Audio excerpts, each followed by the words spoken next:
साथियों नमस्कार। साथियों पिछले 20-25 दिन से 8वें वेतन आयोग की कोई भी खबरें मार्केट में नहीं आ रही थी, यानी कि सोशल मीडिया पे नहीं आ रही थी। बड़े बड़े अखबार हैं, बड़ी बड़ी न्यूज चैनल हैं, उन पे कोई भी खबर 8वें वेतन आयोग की नहीं मिल रही थी।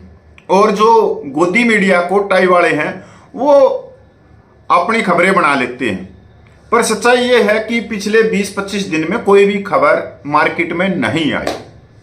यानी कि सरकार ने भी 8वां वेतन आयोग ठंडे बस्ते में डाल दिया। जो करोड़ों कर्मचारी हैं, पेंशनर हैं, उन्होंने भी 8वें वेतन आयोग से अपना मुंह फेर लिया कि सरकार कुछ देगी तो ठीक है, क्योंकि सरकार की करनी और कथनी वो भली बात समझने लग गई। यहां तक जो कर्मचारियों के बड़े जो संगठन हैं वो भी कहीं ना कहीं चुप हो गए थे। पर अब पिछले 3-4 दिन से 8वें वेतन आयोग की फिर से खबरें आने लग गई हैं। सोशल मीडिया में बड़े बड़े अखबार है, बड़े न्यूज चैनल हैं, यहां तक जो कर्मचारियों का बड़ा संगठन है वो भी थोड़ा सा सक्रिय हुआ नजर आया, क्योंकि अब 3-4 दिन से उसने भी 1-2 प्रेस कॉन्फ्रेंस करी है। और इसका मतलब यह है कि उन्होंने सीधे सरकार को आड़े हाथ लिया कि 8वें वेतन आयोग की इतनी देरी हो जाने के बाद में आप उसका नोटिफिकेशन नहीं निकाल सके, उसके टीआर घोषित नहीं कर सके, तो 8वां वेतन आयोग मिलेगा कब? क्या 8वां वेतन आयोग 2040 में जाके देगी क्या सरकार? अगर एक टीआर को शामिल करने में 9-9, 10-10 महीने लग रहे हैं तो उसकी रिपोर्ट में तो सालों लग जाएंगे। और फिर वो उस रिपोर्ट को केंद्र सरकार स्वीकार करेगी तो केंद्र सरकार भी सालों ले लेगी। तो आज के दिन ये एक अच्छी सी छोटी सी खबर आ रही है कि अब फिर एक बार 8वें वेतन आयोग की तरफ नजर बन रही है करोड़ों केंद्रीय कर्मचारियों की, पेंशनरों की। अब 3 चुनौतियां जो सामने आ रही हैं, मैं नहीं कह रहा ये नेशनल मीडिया में आ रही है ये खबर कि 8वें वेतन आयोग में 3 चुनौतियां सामने आ रही। तो ये खबर बहुत जरूरी है जानना कि वो 3 चुनौतियां हैं क्या, क्योंकि 8वां वेतन आयोग कर्मचारी और पेंशनर की सीधे जेब से जुड़ा हुआ। अगर 8वें वेतन आयोग में कुछ % की बढ़ोतरी होती है तो सीधी सी बात है हमारी जेब में वजन बढ़ेगा तो हमारा जो जीवन है वो बेहतर सुविधाओं के साथ में चलेगा। अपने बच्चों को अच्छी शिक्षा, स्वास्थ्य, सारी चीजें कर सकते हैं। और नहीं तो अपना मकान के अंदर 2-4 ईंटें भी लगा सकते हैं। तो सारी चीजें 8वें वेतन आयोग से जुड़ी हुई। सरकारी कर्मचारियों के लिए 8वें वेतन आयोग का इंतजार लगातार लंबा होता जा रहा है। यह नेशनल मीडिया की खबरों में पढ़ के बता रहा हूं आप लोगों को। लाखों कर्मचारी और पेंशन भोगियों को उम्मीद थी कि सरकार जल्दी इसके गठन और सिफारिशों को लेकर घोषणा करेगी, लेकिन यह प्रक्रिया अब तक अटकती नजर आ रही है।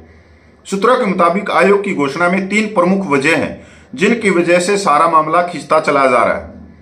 वेतन आयोग बनाने का मतलब सिर्फ एक घोषणा करना नहीं, बल्कि पूरी प्रशासनिक प्रक्रिया से गुजरना है। आयोग के अध्यक्ष और सदस्यों की नियुक्ति करनी होती है। इसके साथ ही आयोग के कामकाज को तय करने के लिए टर्म्स ऑफ रेफरेंस TOR यानी कार्य परिधि तैयार करना पड़ता है। सरकार अभी तक TOR को अंतिम रूप नहीं दे पाई है, जिसके चलते आयोग की आधिकारिक शुरुआत अटकी हुई है। बजट पर बढ़ता बोझ। किसी भी वेतन आयोग की सिफारिशें सरकार की आर्थिक नीति और राजकोषीय संतुलन पर बड़ा असर डालती है। 7वें वेतन आयोग के बाद भी सरकारी खजाने पर हजारों करोड़ रुपए का अतिरिक्त बोझ पड़ा था। अब जब देश की अर्थव्यवस्था कई मोर्चों पर चुनौतियों से जूझ रही है, सरकार फिलहाल कोई ऐसा बड़ा कदम उठाने से बच रही है जिससे वित्तीय स्थिति पर और दबाव आए। यही कारण है कि 8वें वेतन आयोग की दिशा में ठोस बजटीय प्रावधान अभी तक नहीं किए गए। ये जो बात है ये बिल्कुल ठीक है, क्योंकि ट्रम्प्स का टैरिफ भी आ गया 50%। और आपने पता है कि पिछले 2 दिनों में जो शेयर मार्केट गिरा है 1000 अंक से ज्यादा। कल थोड़ा सा सुधार आया, पर उसमें भी लाखों करोड़ रुपया जो शेयर मार्केट में पैसा लगाए हुए थे वो डूब गया। और वो पैसा था किसका? यहीं का था। तो वहां से भी बहुत कुछ चल रहा है कि जो देश की आर्थिक स्थिति है उस पर सरकार बच के कदम उठाएगी। पर हाँ, ये तो कहने की बात होती है। जब बड़े बिजनेसमैन होते हैं उनके लिए सरकार पूरी तिजोरी भी खोल देती है कि कितना ही लोन उठाओ और रफू चक्कर हो जाओ।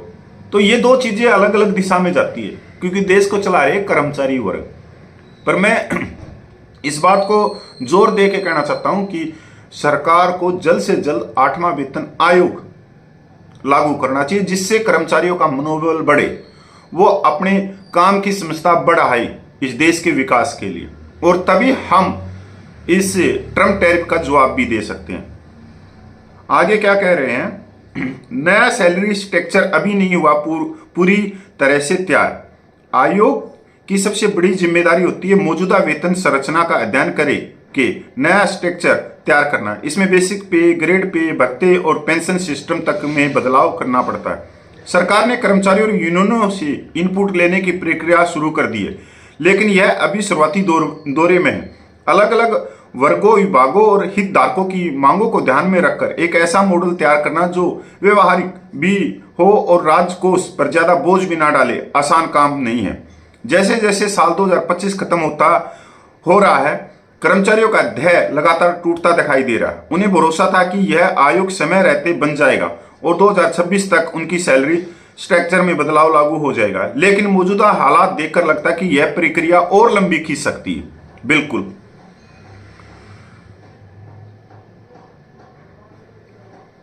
ये नेशनल अखबार में आई हुई खबर है और थोड़े से शॉर्ट में इसने बहुत सारी चीजें साफ कर दी कि 8वें वेतन आयोग में देरी होगी, लंबा खींचेगा। और सरकार भी आप देख रहे हो, सरकार की करनी और कथनी की 16 जनवरी 2025 को 8वें वेतन आयोग की घोषणा करी, पर सरकार एक कदम आगे नहीं बढ़ सकी है अभी तक TR ही मांग रही। तो अब फिलहाल देख लो, अगस्त का महीना हो गया है और 8 महीने के करीब तो ये हो गए। तो अभी इस साल मेरे को तो मुश्किल लग रहा है। अगर TR और नोटिफिकेशन जारी भी हो गया इस साल, तो आयोग जो अपना काम करेगा वो शुरू करेगा 2026 के अंदर, और आयोग जो अपनी रिपोर्ट देगा वो रिपोर्ट देगा 2027 के लास्ट तक, और 2028 को सरकार खींच देगी उस रिपोर्ट को स्वीकार करने में, उस रिपोर्ट से कुछ घटाने में, और जब तक 2029 आ जाएगा, चुनाव आ जाएगा। अब ये जो खबरें आ रही हैं, ये तो हो सकता है कि देश में कहीं ना कहीं कोई इलेक्शन होगा, चुनाव होगा, तो ये खबरें फिर बाहर आने लग जाएंगी अब कि 8वां वेतन आयोग बस कल ही आपकी जेब में आ जाएगा, परसों आपके अकाउंट में आ जाएगा, आप ओटी गाड़ी खरीद लोगे, बड़ी बड़ी कोठियां खरीद लोगे, बच्चों को विदेश में पढ़ने के लिए भेज दोगे। मतलब इस तरह की अब खबरें चलनी शुरू हो जाएंगी, क्योंकि मेरे को लगता है देश में कोई चुनाव आने वाला है। तो साथियों नमस्कार, मैं पूर्व सैनिक कपिल पूजा।